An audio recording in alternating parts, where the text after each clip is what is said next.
අයිබෝන් කියලා ඔයාලා ඉතාමත්ම ආදරෙන් පිළිගන්නවා සුරගුරු ඇස්ට්‍රොලොජි YouTube channel එකට. ජ්‍යොතිෂ ගැන කතා කරනකොට අපිට මුලින්ම සියයක් නැගෙන්නේ කේන්ද්‍රය නොහොත් හඳහන ගැනයි. යම් කෙනෙකුගේ හඳහන කියන්නේ ඔහුගේ ජීවිතයේ කැඩපත කියලා මම අපේ ගුරු දෙවියන් වන ආචාර්ය පීසෙන් රත්නානන්ද මහත්මයාන් නිතරම කියනවා අහලා තියෙනවා. ඒකෙන් ඇත්තටම ගම්මේ වන්නේ ඔබේ ජීවිතයේ අනාගතය ගැන අතීතයේ වර්තමානයේ ඔබේ සියලු දේවල් ජ්‍යොතිෂය හරහා පලාපලයක් ඒ වගේම යම් අනාවැකියක් ප්‍රකාශ කිරීමේ හැකියාව ජ්‍යොතිෂය පිළිබඳ හොඳට දැනුම ප්‍රගුණ කළපු දෛවඥයන් විසින් ඔබට ප්‍රකාශ කිරීමේ හැකියාව තියෙනවා. ඉතින් අපි හැමෝම අපේ කේන්ද්‍රය පරීක්ෂා කළාම දෛවඥයන් විසින් අපිට කියනු ලබන ප්‍රතිකර්ම වලට අපි යොමු වෙනවා. ඇත්තටම කෙනෙකුගේ හඳහන පරීක්ෂා කළා දෛවඥයන් විසින් අපිට යම් ප්‍රතිකර්මයක් කරන්න කිව්වහම අපි මේ ප්‍රතිකර්ම සඳහා යොමු වෙන්න ඕනේ. ඇත්තටම බොහෝ දුරට ජ්‍යොතිෂයේ සඳහන් ප්‍රතිකර්ම කියවෙන්නේ ආගමානුකූල ප්‍රතිකර්මයි. ඕනම ආගමකට අයත් කෙනෙකුට ජ්‍යොතිෂය අනුව හොඳ ප්‍රතිඵල ලබා ගන්න නම් තමන්ගේ ආගමට අනුව යහපත් දිවිපැවැත්මක් වර්ධනය කරගන්න ඕනේ. ඉතින් ඒ වගේම අපේ ජ්‍යොතිෂයේදී කියන ප්‍රතිකර්ම කරන්න යෑමේදී ඇත්තටම ලොකු සල්ලියක් වියදම් කළා ලොකු මුදලක් වියදම් කළා ප්‍රතිකර්ම කරන්න ඕනේ කියලා නියමයක් නැහැ. ඇත්තටම කෙනෙකුට මුල මුදල් වියදම් නොකර තමන්ගේ ශ්‍රමයෙන් ඒ ප්‍රතිකර්ම කරන්න පුළුවන්. අපි උදාහරණයක් ගත්තොත් කෙනෙකු බෝමලු අතු ගාලා ඒ පන්සල පිරිසිදු කළා ආගමික ස්ථානයක් පිරිසිදු කළා ගිරන් කෙනෙකුට උපස්ථානයක් කළා තමන්ට හැකි පමණින් මුදලින් හෝ ශ්‍රමයෙන් පුණ්‍ය ක්‍රියාවල නිරත වීමෙන් තමන්ට ඇති අපල දුරු කරවා ගන්න පුළුවන්. ඉතින් අද අපි බලමු ග්‍රහ මණ්ඩලයේ නයිසර්ගික සුබ ග්‍රහයන් අතරින් ප්‍රධානම තැන ගන්න ගුරු ග්‍රහයාගේ උච්ච වීම තුලා ලග්න හිමි ඔබට කොහොමද බලපාන්නේ කියලා. ඒ වගේම දැනට පවතින තත්කාල ග්‍රහ පිහිටීම් අනුව ඔබට ඇතිවිය හැකි සුභාසුභ පිළිබඳ පලාපල විග්‍රහයක් කරන්නයි අපේ මේ සූදානම. තුලා ලග්න හිමි ඔබගේ ගුරු 10 වැන්නේ කටක රාශියේ උච්ච බලයෙන් පුෂ නැගතින් තමයි ස්ථානගත වෙලා තියෙන්නේ. මුලින්ම කියන්න ඕනේ ගුරු කටක රාශිගත වෙලා උච්ච වීම තුලා ලග්න හිමි ඔබට ඉතාමත්ම හොඳයි. වාසනාවන්ත කාලයකට තමයි මඟ පාදෙන්නේ. ගුරු බලවත්ව පවතින මේ කාලේ ඔබට ධනය ලැබීම අතින් හොඳ ප්‍රවණතාවයක් පෙන්눔 කරනවා. ගුරු 10 වෙන්නේ උච්ච බලයෙන් වීම නිසා රැකියාව හෝ ව්‍යාපාරයේ තුලින්ම ඒ වන බව පැහැදිලියි.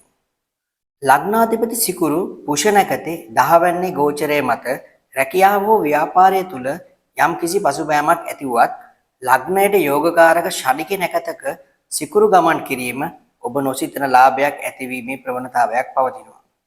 ඔබට රැකියාවේ පැහැදිලි සුබ වෙනසක් බලා ගන්න පුළුවන්. උසස් වීම, එහෙම නැත්නම් නව රැකියා අවස්ථා, පඩි වැඩි වීම ලැබෙන කාලයක් තමයි ඉදිරිය.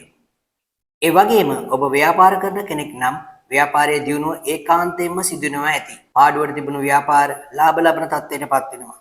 අනිත් පැත්තෙන් ඔබට අලුත් ව්‍යාපාර වලට යොමු වීම සඳහා හොඳම කාලය තමයි මේ. විශේෂයෙන්ම ඔබේ දැනුම, බුද්ධිය, ප්‍රඥාව මෙහෙවා කරන ව්‍යාපාර කටයුතු වලට ඉදිරියේදී මුල් තැන හිමි වෙනවා ඇති. ගුරු මෙසේ තව අවුරුද්ද පමණ කාලයක් උච්ච බලයෙන් 10 වෙන්නේ ගෝචරය වන නිසා තුලා ලග්න හිමි ඔබට ආර්ථික ස්ථාවරයක් හදාගන්න හොඳම කාලයක් තමයි උදා වෙලා තියෙන්නේ. තවද මේ ගුරු තුලා ලග්න හිමි ඔබගේ 6 වෙනි අධිපතිය නිසා ඔබට තිබෙන සොර සතුරු පීඩා අවම වන කාලයක් වන අතර ණය බරින් ඔබව නිදහස් කර දැමීමට කටයුතු සලස්වනවා. ඒ වගේම ඔබේ නිදන්ගත රෝග ඇතුළු සියලු රෝගයන්ගෙන් ඔබ ආරක්ෂා කර දීමට කටයුතු මඟ සලසනවා.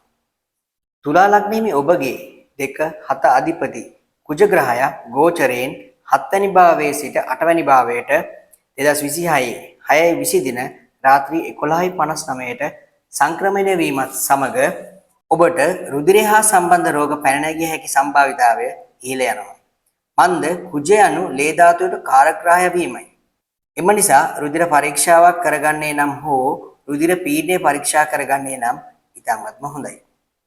රෝග ගැන තවදුරටත් කතා කළහොත් සෙනසුරු රේවති නැකතේ 6 වෙන්නේ ගෝචර වීම මත තුලා ලග්න හිමි ඔබට එක් කකුලකට කොර ගැසීමක් ඇතිවන කිසියම් වූ ආබාධයක් ඇතිවීමේ ඉදිරි කාලවකවානුවේදී නිසකයෙන්ම සිදු වෙනවා ඇතේ.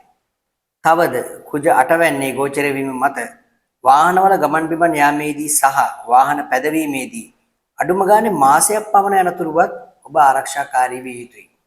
කෙසේ නමුත් ඉදිරි මාසය තුලදී පියකාරක හෙවත් රාජ්‍යකාරක රවි නවවැන්නේ හෙවත් කාරකස්ථානයේ ගමන් කිරීම මත තුලා ලග්නෙහි ඔබට පියවරුමෙන් යම් ධනයක් හෝ දේපලක් ලැබීමේ වාසනාවද නැතිනම් රජයෙන් යම් ප්‍රතිදානයක් ලැබීමේ වාසනාවද පවතිනවා. තවදුරටත් බුධ ග්‍රහය පුනාවසනගතේ තුලා ලග්නෙහි ඔබගේ නවවැන්නේ ගෝචරයේ මත අධ්‍යාපන කටයුතු වලට මෙන්ම උසස් අධ්‍යාපන කටයුතු හෝ විදේශීය අධ්‍යාපනය ලැබීම සඳහා ඊටාම යහපත් කාලයක් උදා කර දීලා තියෙනවා. මේ කාලය තුලදී එමගින් වඩා උසස් ප්‍රතිඵල ලබා ගන්න පුළුවන්.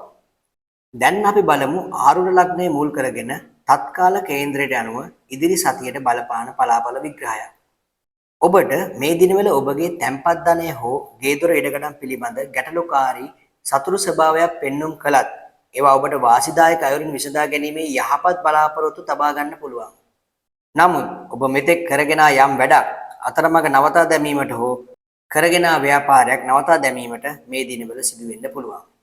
ඒ වගේම ඔබට පවතින රෝග තත්ත්වයන්ට ඵලදායී ප්‍රතිකර්ම කිරීම මගින් ඒවා සුවාතරපත් වීමද කාලයක් තිබුණු සතුරු කරදර නඩුවබ අවසානයක් කරා පැමිණීමද ණය තුරස් වලින් නිදහස් වීමේ වාසනාවද මේ දිනවල ඔයාලට තියෙනවා. රෝහල් ගත වීමක් හෝ රෝගයට බෙහෙත් ගැනීමට සිදුවීමක්ද මේ සතිය තුලදී තුලා ලග්නෙහිම ඔබට පෙන්눔 කරනවා. තවද ගේ දොර ඉඩකඩම් ඇතුළු ඔබට අයිති දේපලක්, වාහනයක්, ව්‍යාපාරයක් විකුණා දැමීමක් හෝ ඔබට ඒවා අහිමි වීමක් පෙන්눔 කරන ලබනවා. ඉතින් සමස්තයක් වශයෙන් ඉදිරි සතිය තුලදී තුලා ලග්නෙහි ඔබට ග්‍රහචාරය අනුව සුබඵල පෙන්눔 කරනවා. ඇත්තටම කියනවා නම් අපි මේ තුලා ලග්නයට ගුරු ග්‍රහය උච්ච වීම පිළිබඳ මේ පලාපලයක් කිව්වා. ඇත්තටම ඒක අපි මේ හැමෝටම පොදුවේ තමයි කිව්වේ.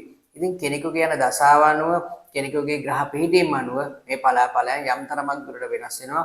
ඒද ඇත්තටම ඔබට හොඳම දේ තමන්ගේ ජන්මපත්‍රය හොඳ දෛවඥයෙකු ලවා පරීක්ෂා කරගන්න එක. ඔබට අවශ්‍ය නම් අපේ හරහා ඒ දේ කරගන්න ඉතිරිය දැක්වෙන දුරකථන අංකයට WhatsApp message එකක් දාලා ඔබට අපි හා සම්බන්ධ විය හැකි. ඔබගේ ජන්මපත්‍රය අපි ඉතා නිවැරදිව පරීක්ෂා කරලා දෙනවා. ඉතින් බොහොම ස්තුතියි ඔබ අපේ මේ වීඩියෝ එකත් එක්ක රැඳී සිටියාට. අපේ channel එක subscribe කරලා නැත්නම් දැන්ම subscribe කරන්න. අපි ඉදිරියටත් ඔයගොල්ලන්ට මේ වගේ වටිනා ජ්‍යොතිෂ පිළිබඳ දැනුම ලබා දෙන ඔබගේ අනාගත පලාපල ගැන කියන වීඩියෝ එකක් සමගින් නැවත සම්බන්ධ වෙන්න බලාපොරොත්තු වෙනවා. බොහොම ස්තුතියි.